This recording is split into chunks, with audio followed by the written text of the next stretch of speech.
Hello, good morning everyone. Magandang hapon sa lahat. Maayong hapon sa tanan. So, ituturo ko kayo, Ito lang naman yung rice area ko dito. Guys, yan ang rice area ko. Total hectares sa aking rice is 3 hectares. So, dito sa gilid, lalo na dito sa malaking dike, linagyan ko ng mga attractant or katulad nito na klaseng bulaklak dahil kapag makulimlim na or sa gabi, ito ay nagpapakita ng attraction sa mga lalo na sa mga harmful insect katulad na umatake sa ating palay. So instead na yung si harmful insects papunta dito sa palay, dito sila matatrap dahil kapag malaki yung buwan, yung ganitong klaseng bulaklak or yung utot-utot ay maging attractive. So maging attract ito kapag sa gabi. Itong klaseng cosmos or marigold ang tawag dito sa ibang lugar, pero dito sa amin ay nakilala ito sa baho-baho, utot-utot. Siyempre, basta kahit anong tawag guys, ay basta ganitong klaseng bulaklak ay mas lalong maging mas attract ito sa gabi, lalo na kapag maliwanag yung buwan. So ito lang yung area ko sa rice. Siya ang pinakamalaking malaking area dito sa aking farm. So papunta tayo dito sa unahan. Ang sa dito banda, ang matatrap nito guys, hindi lang yung mga harmful insects, nandito rin naghahunting ang mga spiders, klase sa spiders, dahil maraming uri yung spider. Mayroong gumawa ng bahay, mayroon ding hindi. Yung may mga jumping spider, orb spider, marami pang iba. Kaya ginawa namin to, o ginawa ko ito, lalo na kapag yung farmer ay nagpa-practice as organic practitioner. So ganito talaga yung gilid-gilid lahat sa kaniyang mga dike. Yan. Sa ngayon ay medyo naubusan kami ng krodo guys. Yung tatlong makina. Tatlong makina nga pero kulang yung krodo. Mataas kasi ang init ngayon. So itong dike na to, dito ko nilagay yung kalamansi, yung mother plant. Ginawa ko na lang yung mother plant upang pwede na yan mapatayan diha. Mapatay na diha basta nakapadami na ako through markot. So dito naman banda guys, mga ka-farm, kailangan talaga nating i-manage ang buong area. So dapat alalahanin natin ang area kung saan at suitable yung crops. So ito dito banda medyo medyo mas ibabaw ba or upland siya compare dito sa rice. Pero dito banda nilagay ko is yung sweet potato. Pero inuna ko to bago ako nagtanim ng palay. Nagtanim ako una nito ng sweet potato or kamote upang dito ma-attract yung daga. So daga naman tayo.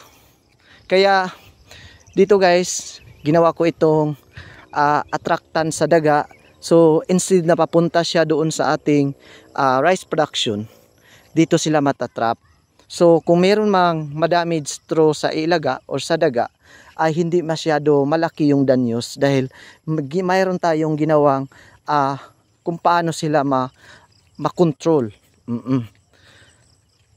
Yung mga ganyan guys, lalo na dyan sa grabe, napaka ang tawag dyan sa Tagalog or sa English, kapag nagbo-bloom siya ng masyado baga sa Bisaya, medyo diha ayud kasagaran or dyan talaga or madalas yung mga maraming mga daga.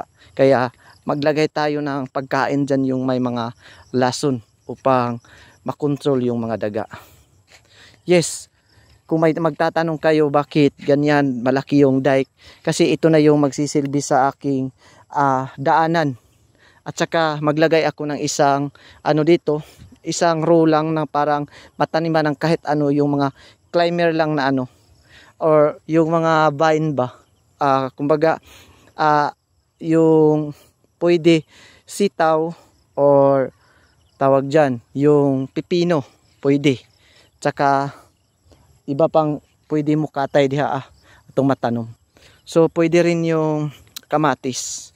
Isang row lang guys, dahil yang sa unahan ng nyug na yan ay potential yan for new area sa aking rice. So yan, nagtatanong kayo. Sa ngayon is talagang hinaantay pa namin yung ulan. Kaso lang ganito lang ang situation or ganito lang ang panahon dito sa amin. So kailan pa kaya dumating si ulan? I hope na mayroong magkaulan lang kasi dito sa amin kung mayroong LPE or low pressure area. Kaya hindi naman maganda na tayo ay naghahanap ng low pressure, pero ulan, hindi dito sa lugar dito ay hindi makaulan kapag walang low pressure. Yun. Nakikita nyo na. Ayoko na lang pumunta doon sa ano muna. Kakat ko lang itong record na ito dahil sa likod na yan, sa ilalim mayroong tayong mga almost 200 na guyabano. Tapos dito sa boundary yung may kawayan, mayroong saging na saba or kardaba papunta doon sa boundary street. Sa susunod guys ay mayroon tayong showcase dito na sa isang tingin lang, parang kanta. O diba guys, tayo lang ang mag-isip kung anong maganda sa ating farm na mas maganda tingnan, hindi lang sa tingnan natin yung kagandahan, kundi yung nagbibigay talaga ng production. Dahil wala tayong ibang talaga, wala tayong kailangang isipin pa. Pag nandito tayo sa ating siyempre sa ating farm, kailangang alisto tayo ba?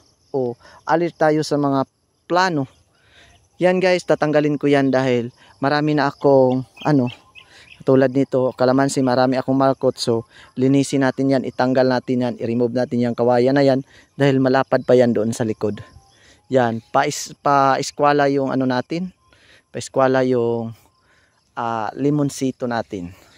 So sa dito banda ay sa susunod hindi na to palay. Makikita nyo ay maging na to, black ng black. Ng kahit yung pamadali ang lang mga gulay. Or yung mga panakot ba. Sili, ganyan, atsal, kahit yung siling bisaya, siling espada or atsal, kamatis, mga pang madalian lang ba o pichay, dito sila kasi malapit tayo sa ganito. Pwede tayo magpatubig at maglagay dito ng medyo damp ba kanang para punduhan og tubig, tangki.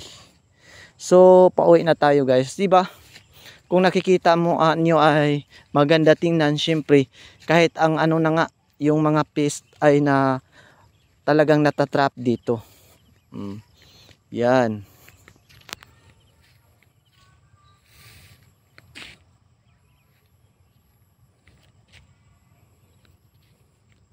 Dito sa amin ay hindi na talaga ito mawawala dahil kapag may mga patay, pinipreserve namin or diniritso namin doon sa upang marami sila. Ipapatubo na rin namin. Parang kapag ito ay in Bisaya malugnas, mayroong sumunod na naman na bagong tubo. Katulad nito guys, mga bagong tubo yan guys. Kaya hindi ito mawawala dito. Yan, kapag may bagong tubo, hindi yung mga pwede natin yan i-uproot. Yan. So ito lang ang gawin nyo. I hope nga mayroon kayong kunting natutunan gaya nito guys. Kasi hindi lang naman talaga yung iniisip natin yung kailangan isipin natin yung marami tayong yield. Kasi kung nagtatanim lang tayo na way pulos, ay syempre na ayo, mag-stop na lang tayo sa pagpa-farm.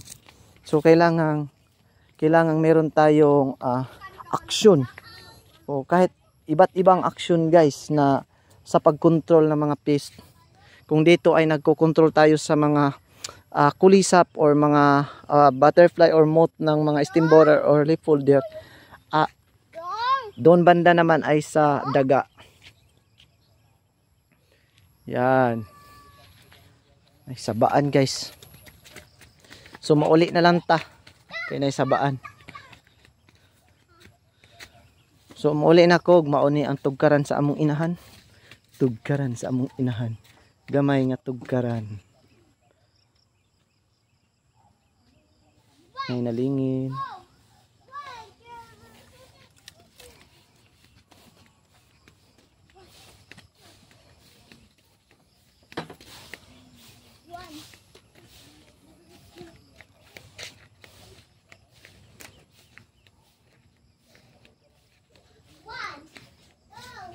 May kiat-kiat kami.